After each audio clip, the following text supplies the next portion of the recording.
తర్వాత ఇలా వచ్చిన తర్వాత కానీ మళ్ళీ ఎవరైనా మన ఆర్టిస్టులు ఎవరైనా కలవడం కానీ ఏదైనా జరిగింది అసలు? ఇప్పుడు చాలా మంది, నేను రవితేజ గారితో కలిసారు, నేను బ్రహ్మాజీ గారితో, ఇప్పుడు నేను ఒక పిక్చర్ రోబిన్ హుడ్ నితిన్ పిక్చర్ చేస్తున్నాను నేను ఓకే ఓకే. వెంకీ డైరెక్షన్లో. అది ఆస్ట్రేలియా జరిగింది షూటింగ్. సో దానిలో బ్రహ్మాజీ గారు, శివాజీ, రవితేజ, మనం నలుగురు కలిసి చిరంజీవి సినిమా చిరంజీవి చేశారు. అవునవును.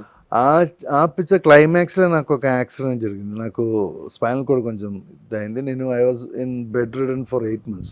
ఓకే. అప్పుడే నేను తెలుగు ఇండస్ట్రీ వదిలేసి నేను వెళ్ళిపోయాను. నేను 8 months నేను బెడ్ రిడన్ అయిన తర్వాత నేను ఏం చేయాలనుకున్నప్పుడు మలయాళం ఒక సీరియల్ నుంచి ఆఫర్ వచ్చింది. ఓకే. సో అలా సీరియల్ ఇండస్ట్రీకి వెళ్ళిపోయారు. దాని తర్వాత నెక్స్ట్ 10 years దాని మీద అయిపోయింది. అదే నేను ఒక గ్యాప్ వచ్చింది నాకు. దాని తర్వాత second entry supreme. Okay. So again మీరు ఇప్పుడు ఆ చిరంజీవుల బ్యాచ్ తోనే చేస్తున్నారు ఇప్పుడు. ఇప్పుడు ఇది నోస్టాలజీ రవితేజ గారితో అప్పుడు, ఎందుకంటే ఇప్పుడు ఆయన కలిసాను నేను ఒకసారి ఆర్ఎఫ్సీలో షూటింగ్ జరిగినప్పుడు అతనితో కూడా ఏదో షూటింగ్ ఎక్కడ జరిగింది, ఒకసారి కలిసాను అండి. ఆయన ఇప్పుడు పెద్ద హీరో అయిపోయారు.